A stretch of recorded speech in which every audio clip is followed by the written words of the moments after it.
the first thing I was aware of was the weight on my forearm. Not the pain, that came second, a low, pressed throb below my left ribs where the shrapnel had gone in. Not the light either, the pale amber wash of Keth-Vaari overhead arrays, everything slightly too yellow, like late afternoon on a world that wasn't Earth. The first thing I was aware of was 42 pounds of Border Collie, chin pressed flat against my forearm, eyes open, watching the door. She was not supposed to be there. I know that because the moment I got my eyes focused, I could see the expressions on the medical staff. There were 4 of them in the bay, 2 compact gray-scaled Keth-Vaari physicians in pale surgical wraps, 1 4-armed Vrethian imaging specialist whose bioluminescent throat stripe had gone completely dark, which I had already learned meant deep professional anxiety, and a junior orderly whose name tag I couldn't read from that angle. All 4 of them were doing their jobs with the careful, deliberate calm of people who had collectively decided not to look at the dog. Bess looked at them instead, one ear up, one slightly relaxed, tail still, chin on my forearm. I tried to say her name. What came out was approximately the right shape. She glanced at me once, the quick flick, the acknowledgement, and then went back to watching the door. The senior physician, whose name was San, noticed I was awake and crossed to me. He spoke in careful coalition standard, which I appreciated. "Handler Morton, you are stable. The wound has been sealed and the fragment removed. We expect a full return to mobility in 11 days. "Thank you," I said. My voice still wasn't working properly. He paused. There was something he wanted to say that he was choosing his words around.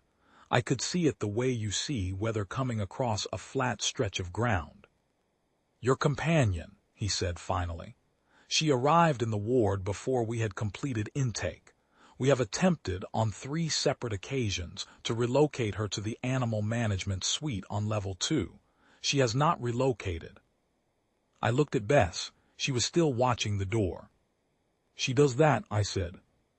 What I did not say was, I know exactly what she's doing. I've been her handler for 4 years, and I have seen her go still like that exactly twice before, once in a perimeter breach at a fuel relay, once when a diplomatic contact turned out to have a knife he hadn't declared. Both times she went quiet in exactly the same way. Both times something happened afterward that didn't happen to me. I said none of that. I said, "She'll move when she's ready. She won't cause any trouble." San looked at Bess for a long moment. "I see," he said, and went back to his console. The trouble, such as it was, came about 40 minutes later in the form of Ward Security Officer Saveth Rel. He was a large Keth-Vaari, not typical. Most of them run compact and efficient, but Rel was built along lines that suggested a different assignment history. He wore the gray and amber of installation security, and he had the kind of professional certainty in his bearing that goes with a job where you are almost always the biggest thing in the room. He came into Triage Ward 7 with a handling pole and a containment collar, and the air of a man completing a straightforward administrative task.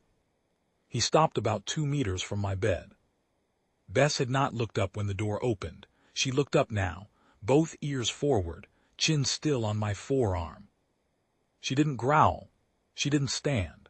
She didn't show teeth or shift her weight or do any of the things that a handler is supposed to watch for as preliminary signals. She simply looked at him with those pale gold eyes, completely still, and the room changed. I don't know how else to describe it. The Vrethian specialist's throat stripe went dark again. The junior orderly found something to do at the far end of the ward. Both physicians became very interested in their consoles. Saveth Rel stood with his handling pole and his containment collar and did not take another step. Bess watched him. He was there for maybe 40 seconds. I counted after the fact from what I remembered.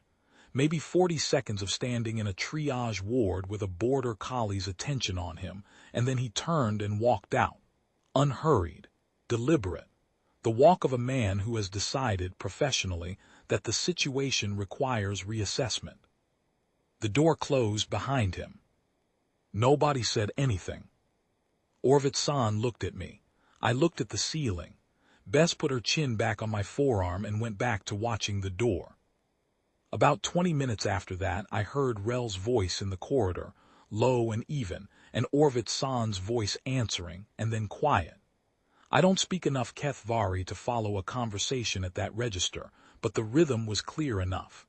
An assessment being made. An administrative conclusion being reached. Rel did not come back. The next 6 hours I remember in pieces. The imaging runs, the fluid lines, the intervals of sleep I didn't choose. Each time I surfaced, Bess was there. Chin on my forearm or pressed against my knee, or once with her head tilted against my shoulder when I had shifted in the night. Always the same, still, watching, present. The Keth-Vaari medical staff worked around her. That was the thing I kept noticing when I was awake enough to notice things. They didn't ask her to move again. They adjusted. The imaging arm swung wide to avoid her. The fluid line was routed along the far side of the bed. When the Vrethian specialist needed access to the sealed wound, he approached from the right, announced himself first in a low voice, and waited until Bess had looked at him and looked away before he touched anything. Professional courtesy, exactly the same as he'd show a colleague. I thought about that later, when I was more awake. About what it means when the most advanced field medical team on this installation decides that the adjustment is easier than the alternative. The answer was still lying with its chin on my forearm when I figured it out. I woke for the last time around hour 6 to proper wakefulness, the kind where things are clear and your name is your own again. The amber light had shifted slightly, late cycle, I thought.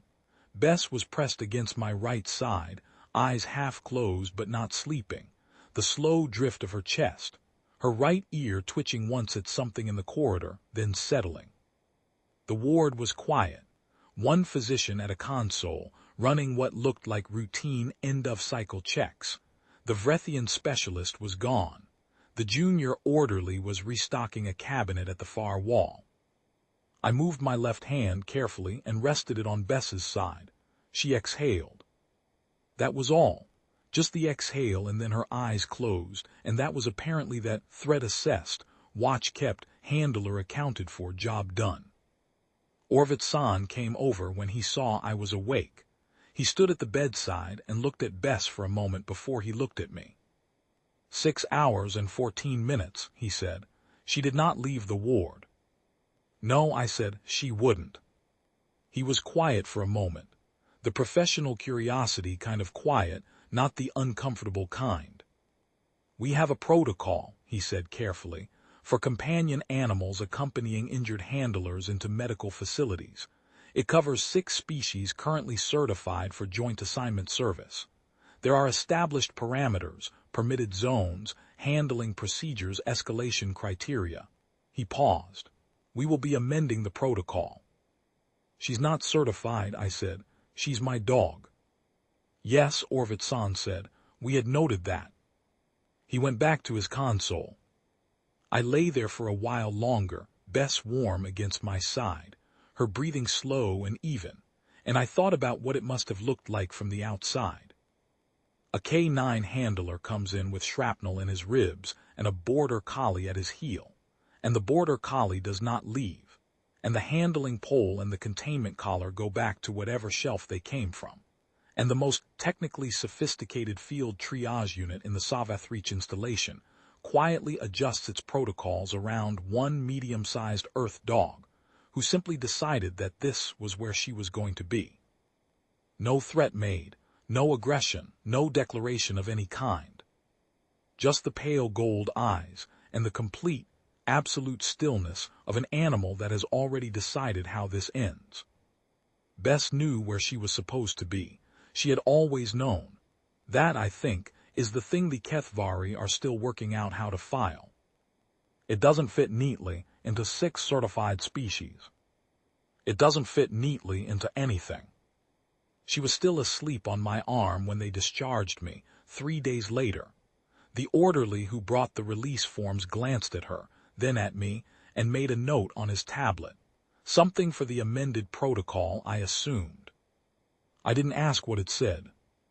I already knew what it said.